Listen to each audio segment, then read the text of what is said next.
Baiklah, assalamualaikum warahmatullahi wabarakatuh teman-teman sekalian dimanapun kalian berada, semoga terus dalam keadaan sehat. Karena kesehatan itu sangat penting dan merupakan nikmat yang besar dari Allah setelah kenikmatan iman. Jadi nikmat yang paling besar bagi orang-orang beriman adalah diberikan iman dan Islam. Itu tiada bandingnya nikmat yang Allah beri itu. Alhamdulillah. Salawat dan salam kita haturkan kepada junjungan besar Nabi Muhammad sallallahu alaihi wasallam. Allahumma shalli wa sallim wa barik alaihi. Narju syafa'atuka ya Allah ya Rasulullah. Insyaallah amin. Baiklah, tema ini kali ini kita akan membahas tentang tanda rumah yang dihuni oleh makhluk halus, makhluk gaib. Yang nyata dulu rumah tersebut dapat dihinggapi atau ditempati oleh makhluk-makhluk halus apabila rumah tadi lama tidak dihuni. Ya. Mungkin seminggu atau bahkan 1 bulan. Itu bisa ada sudah yang ikut tinggal di dalam rumah itu. Oleh karena itu kata Rasulullah sallallahu alaihi wasallam, nawiru buyutakum bitilawatil Quran. Terangilah rumah kalian dengan cahaya bacaan Al-Quran. Kalau orangnya tidak ada di rumah kan otomatis itu tidak terbaca. Setidaknya kita membaca Al-Quran di dalam sholat. Ada situ surah Al-Fatihah dan surah-surah pendek lainnya. Karena kata Rasulullah lagi, manusia pun apabila tidak gemar membaca Al-Quran, malaisa fi jawfihi syai'un minal Quran, barang siapa yang tidak pernah keluar satu ayat pun di dalam mulut seseorang, dari tenggorokan seseorang, maka badannya pun seperti rumah yang apa itu istilahnya, hampa gitu. Rumah itu kalau besar tapi tidak dihuni manusia, meskipun perabotannya banyak, besar-besar, mewah-mewah, tetap aja angker gitu. Nah, jadi kita beruntung punya Al-Quran ini ya, sangat banyak kebaikannya karena itu adalah ayat-ayat Allah dan syiar bagi diri seorang muslim, Al-Quran itu. Nah, maka hiasilah diri kita dengan bacaan kalimat-kalimat Al-Quran. Jadi tadi cirinya, tandanya dulu, karena memang rumah tadi lama tidak dihuni, apalagi sampai bertahun-tahun ya. Dulu saya pernah waktu ada kegiatan, tidak perlu saya sebut nama tempatnya, itu untuk menjaga kode etik. Waktu itu rumah tadi sekitar 5 tahun sudah tidak dihuni, tapi dijadikan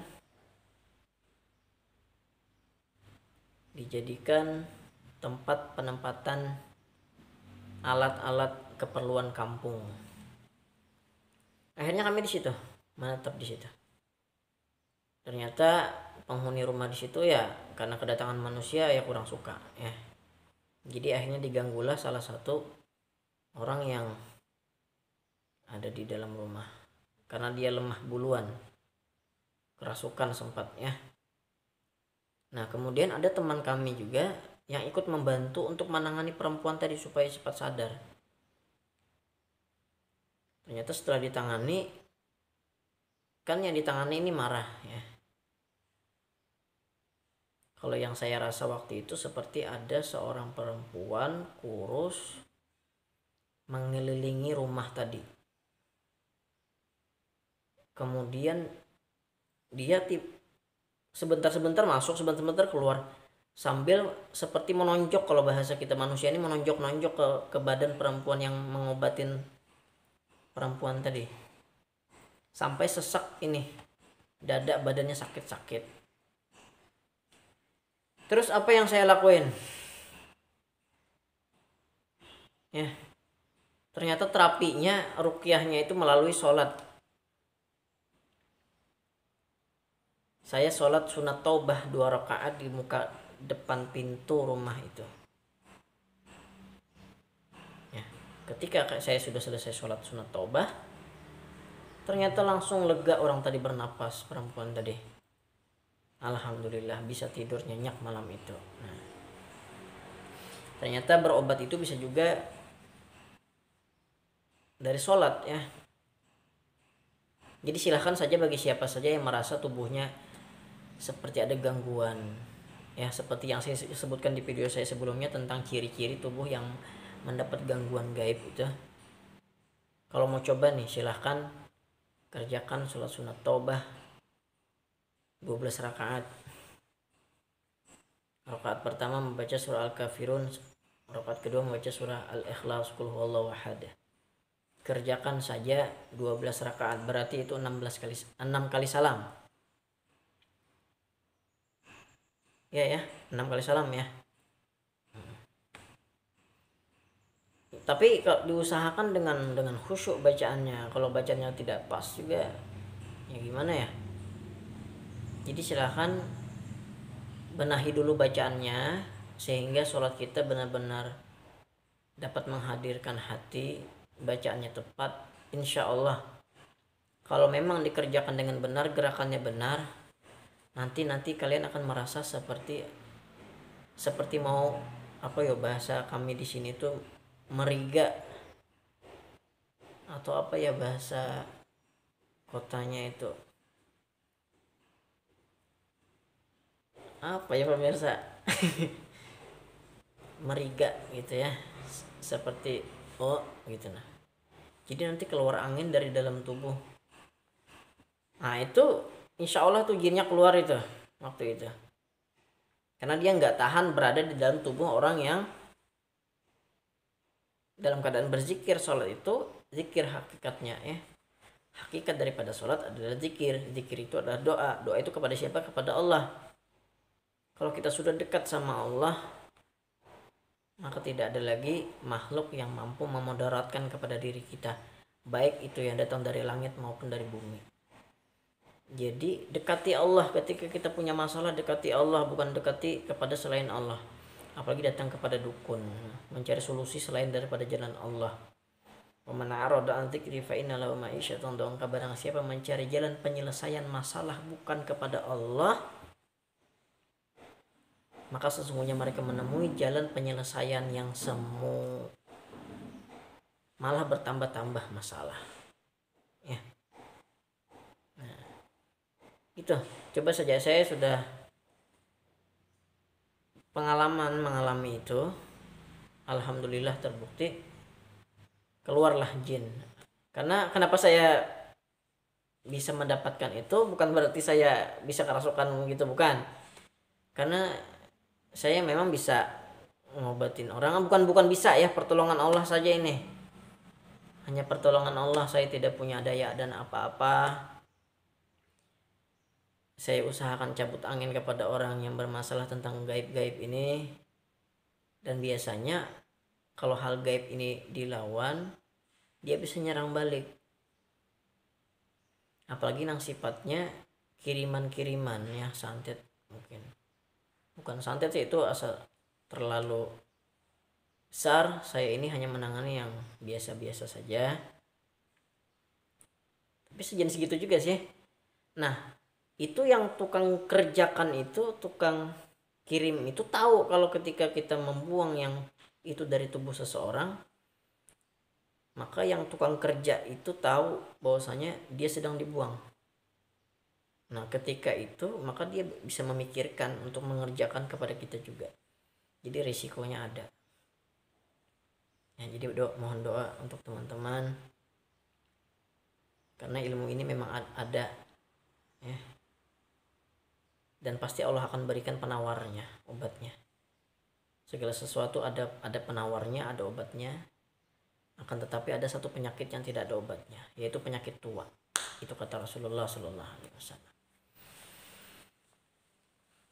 Baiklah, ciri rumah yang dihuni oleh makhluk gaib yaitu kita merasa seperti ada yang mengawasi.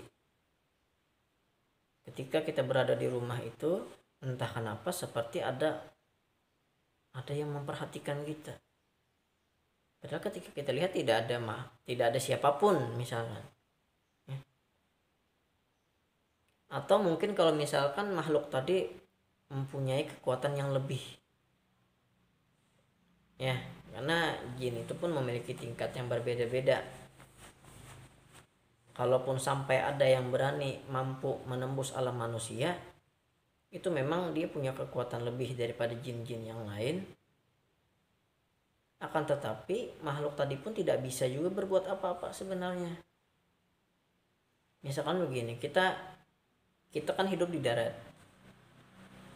Ketika kita masuk ke dalam air, kita tidak kuasa untuk berbuat apa-apa. Kita hanya mampu untuk naik ke atas untuk mengambil nafas, karena bukan alam kita, ya. Tetapi itu alamnya para ikan hiu, hewan yang buas-buas tuh, buaya. Itu memang alam mereka, maka mereka bebas untuk bergerak ke sana kemari. Kalau kita, karena kita hidup di darat. Nah, begitu juga sebenarnya makhluk itu tidak mampu untuk apa-apa. Mereka makanya ketika terjadi penampakan itu biasanya mereka hanya terdiam saja. Gini.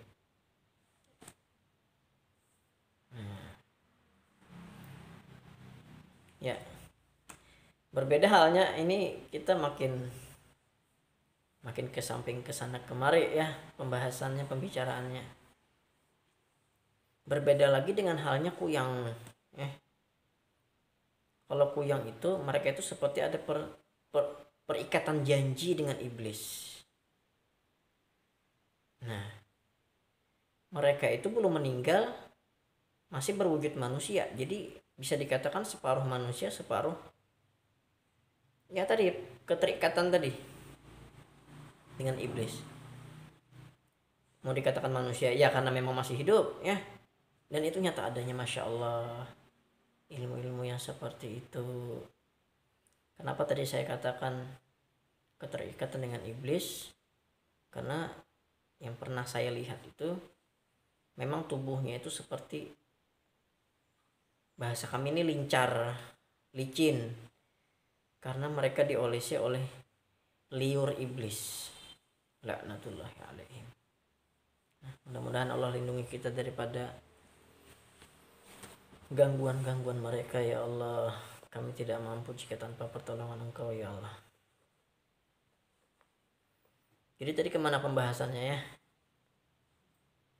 Jadi tadi merasa diawasi oleh makhluk, merasa ada orang yang mengawasi padahal tidak ada siapapun di dalam rumah itu. Itu salah satunya. Kemudian lagi, atau kita mendengar ada sentuhan-sentuhan fisik padahal tidak ada siapapun di situ. Jadi saya pernah nangani orang, katanya dia bisa dijamah, tangannya ada, merasa ada yang megang padahal tidak ada siapa-siapa. Nah, itu ciri-ciri ada makhluk halus. Kemudian lagi, mungkin misalkan kita punya boneka di rumah, kemudian tiba-tiba boneka tadi bergerak. Ya, tiba-tiba misalnya foto itu, nah kita punya foto ternyata matanya berkedip. Nah itu ciri-ciri ini bisa ada makhluknya nih. Ya Allah. Nah itulah tadi tanda-tanda rumah yang bisa jadi dihuni oleh makhluk halus. Bagaimana caranya menangani hal yang seperti itu? Itu ada jawabannya di pada video saya yang lain, judulnya mensterilkan rumah dari gangguan gaib. Dan biasanya juga ya, kalau rumah itu memang berpenghuni dan makhluk halus tadi tidak suka dengan diri kita, entah bagaimana caranya supaya kita itu tidak betah di rumah. Itu biasanya terkadang ada ciri-cirinya seperti itu. Orang mau masuk ke rumah itu, nyewa misalkan, ngontrak di situ, tidak lama keluar, tidak betah karena dihuni oleh makhluk-makhluk astral yang tidak suka dengan kita. Ya kalau makhluknya baik, karena jin itu ada yang jin muslim, sama seperti manusia, ada yang baik, ada yang buruk, ada yang jahat, ada yang ramahan, tidak apa-apa lah. Nah, barangkali itu dulu untuk pembahasan ini. Mungkin tidak banyak ya, tapi kita bisa merasakannya. Maksudnya mungkin ketika kita tidur malam, entah kenapa terbangun jam 12 dan sulit untuk tidur, seperti terbayang apa-apa gitu, tidak betah lah kita tinggal di rumah itu.